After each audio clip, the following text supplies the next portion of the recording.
presque 10 km.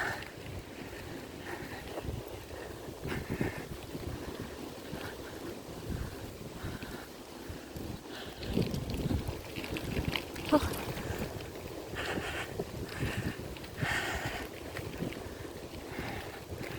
Regardez-moi cette belle campagne.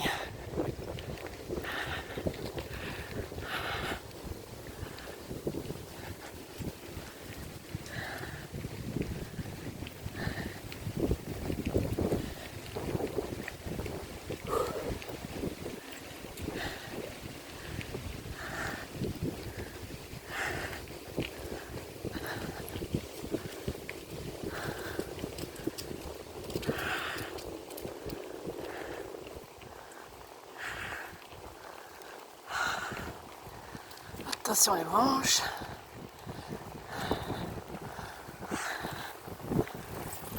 Ah, ils disent pas bonjour.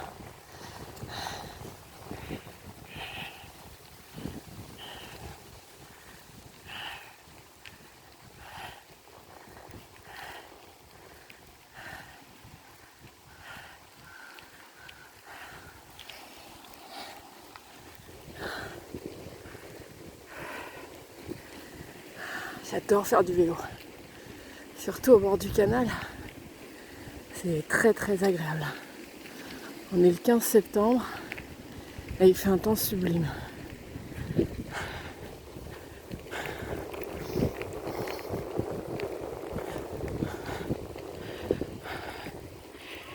Bientôt arrivé à mon point de chute, ce qui équivaudra environ à 10 km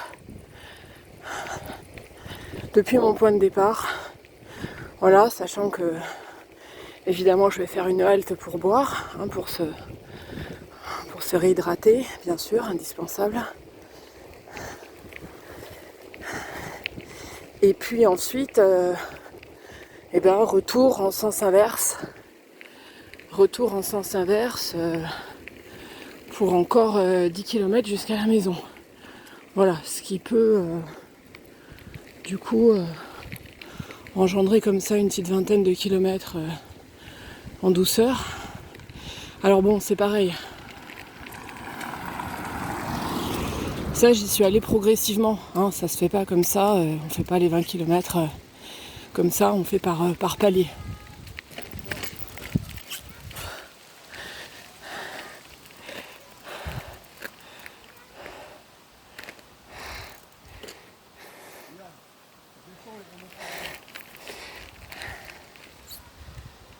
Donc là, on arrive à Sérignac-sur-Garonne. Donc là, effectivement, en partant du passage, on a bien les 10 km à peu près. Un petit peu moins, mais bon. Donc voilà. Donc, je vais demander à mon acolyte de me filmer. Juste comme ça. Voilà. Donc voilà, la halte.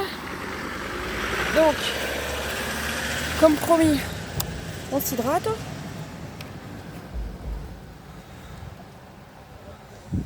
On va bien se détendre les pieds, les jambes, les bras, les mains surtout, qui ont été un petit peu crispées sur le guidon. Puis on va laisser reposer un peu la monture aussi, la bête. Et puis on va respirer. Voilà, j'ai le souffle un peu court, donc c'est signe que je suis allée un petit peu fort. Donc l'idée c'est de pas forcer, comme on l'a vu pour chaque exercice physique. Il faut évidemment pas forcer.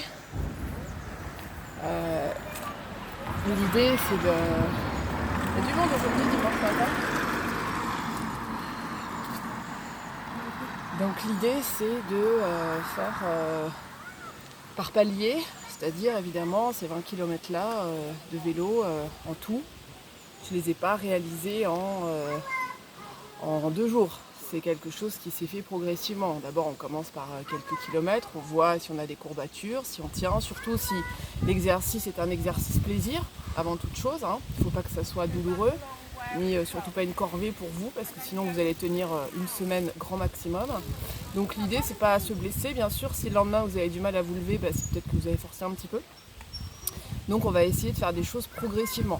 Donc vous faites d'abord un petit peu de vélo d'appartement, si c'est possible pour vous échauffer un petit peu. Et puis quand il fait beau comme ça, on prend son vélo et on va effectivement faire un petit tour dans la nature, dans la campagne idéalement. Si on est à Paris, c'est un petit peu plus compliqué, mais bon, il y a quelques parcs qui permettent pourquoi pas de faire du vélo ou de s'éloigner un petit peu de Paris, mais bon, là, il faut être un peu plus aguerri. Disons qu'on a cette grande chance d'être à la campagne et donc de pouvoir enfourcher nos vélos quand on veut. Et c'est vrai que le vélo, ça va être bon à tous les niveaux. Hein. Ça va être bon pour les bras, pour les poignets, évidemment pour les cuisses, pour renforcer les cuisses, pour les mollets, pour les pieds. Donc ce que je conseille, c'est de commencer par faire 1 kilomètre ou 2 de vélo. Hein. On va faire par exemple des courses au marché, où on va faire un petit trajet en vélo. Et puis progressivement, quand vous aurez l'habitude, au bout de quelques temps, vous vous apercevrez que vous aurez peut-être envie, ou pas, c'est à vous de voir, de pousser un petit peu plus loin. Donc on va faire après 3-4 km, et puis après on verra que c'est de plus en plus facile, jusqu'à ce que vous atteigniez des kilomètres qui vous semblent acceptables pour vous et que vous êtes capable de refaire surtout régulièrement, sans vous blesser, sans que ce soit une corvée et sans que vous soyez complètement incapable de vous lever le lendemain matin. C'est important aussi. Donc voilà, moi si j'ai 2 sports à vous conseiller pour perdre du poids assez rapidement, mais surtout se muscler, c'est important, c'est de transformer la graisse en muscle. C'est ça qui va faire un petit peu toute la différence, surtout si on est dans ce travail de rééquilibrage et de perte de poids. Il faut quand même de l'activité physique, parce que perdre du poids sans activité physique à côté, c'est quoi ? C'est l'assurance d'avoir la peau qui va pendre. Hein. Vous voyez, moi j'ai encore des ailes de chauve-souris, ce qu'on appelle les ailes de chauve-souris. C'est moindre par rapport à ce que c'était il y a quelques mois, mais il y a encore du boulot. Ça veut dire qu'il faut absolument... Là, je suis un peu musclée, mais là, on voit bien qu'il y a un souci. Donc l'idée, c'est pas que ça pendouille parce que j'ai perdu du poids, mais c'est que ça se transforme évidemment, vous l'avez compris, en muscle. Donc il n'y a rien de compliqué là-dedans, il faut tout simplement comprendre le processus. C'est que rééquilibrage alimentaire, on fait attention évidemment à ce qu'on met dans son assiette, on s'hydrate beaucoup d'eau, beaucoup de tisane, beaucoup d'infusions, beaucoup de choses drainantes. On fait attention aussi à son foie parce que c'est un organe de stockage, d'épuration qui va être très important. C'est ce qu'on appelle un émonctoire, au même titre que les poumons ou les reins par exemple. Et de ce fait, le foie, qui va être une centrale à déchets, va effectivement nettoyer tout ce qui est médicaments, tout ce qui est pesticides, métaux lourds. Donc si vous avez, et puis bon, tout ce qui est graisse.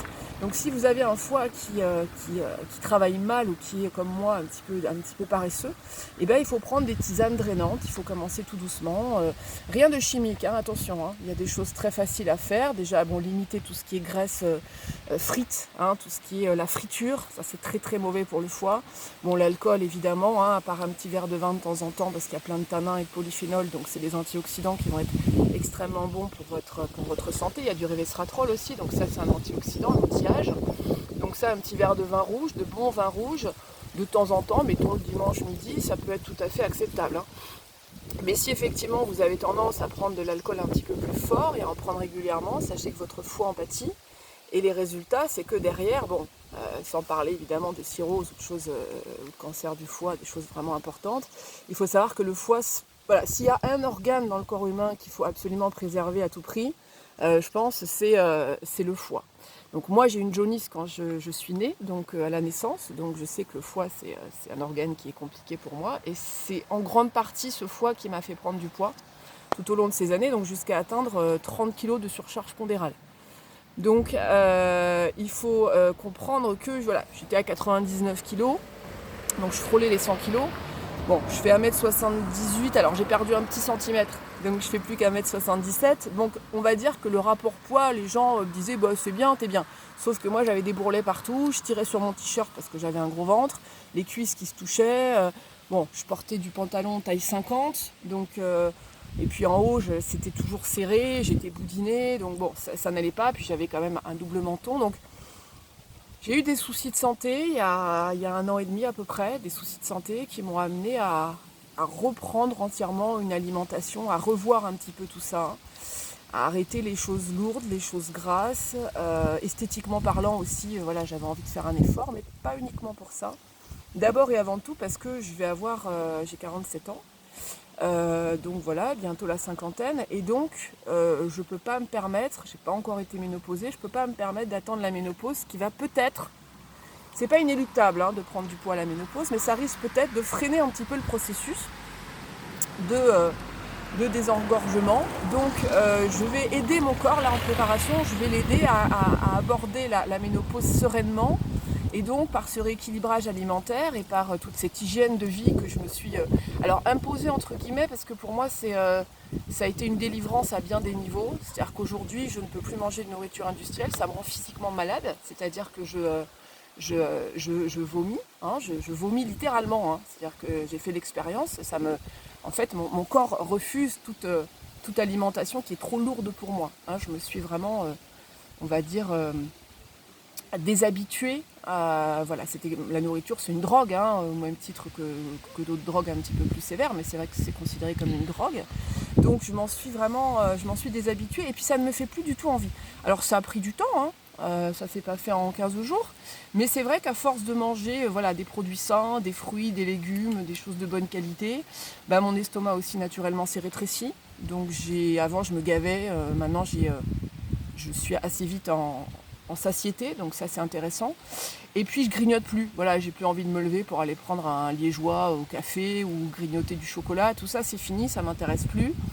Quand j'ai une envie de sucre, je réponds à cette envie, c'est-à-dire que je la laisse pas, je suis pas frustrée. Je m'achète un truc, alors ça peut être une viennoiserie ou du chocolat noir, parce que ça c'est excellent. Mais après je me sens pas bien, c'est-à-dire que j'ai assouvi cette pulsion, c'est une pulsion, Mon corps en a eu besoin quelques secondes, mais après c'était fini quoi. Voilà, j'avais plus envie de sucre. Donc, et puis après je me sens pas très bien. Donc c'est la preuve que c'est pas ce qu'il faut. Donc à ce moment-là, mangez plutôt une pomme, buvez une infusion quand vous avez cette envie de sucre. En plus, il paraît qu'il faut attendre à peu près 30 secondes pour que cette envie de sucre passe. Donc ça veut dire que quand cette envie arrive, l'idéal c'est de prendre de l'eau minérale et de boire. Et puis vous voyez que cette envie va passer. Voilà. C'est comme quand on a envie, nous les filles, d'acheter une robe, on passe devant la vitrine. J'ai un caméraman qui bouge beaucoup. J'espère que ça ne va pas vous donner envie de vomir vous aussi. Donc en fait l'idée c'est je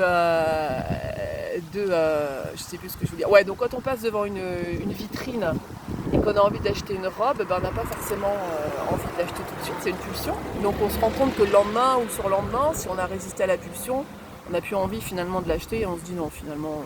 Ou alors on l'achète mais on ne la porte jamais. Donc c'est ça le principe. Donc le principe c'est ça. Donc pour en revenir à ce rééquilibrage alimentaire, il faut rester donc repartir sur des bases naturelles. C'est-à-dire qu'on va miser sur bien sûr des fruits, des légumes, des protéines animales, beaucoup s'hydrater et puis faire de l'activité physique. Donc les 2 activités physiques moi que je vous recommande, c'est le vélo, que ce soit d'appartement ou investissez dans un vélo.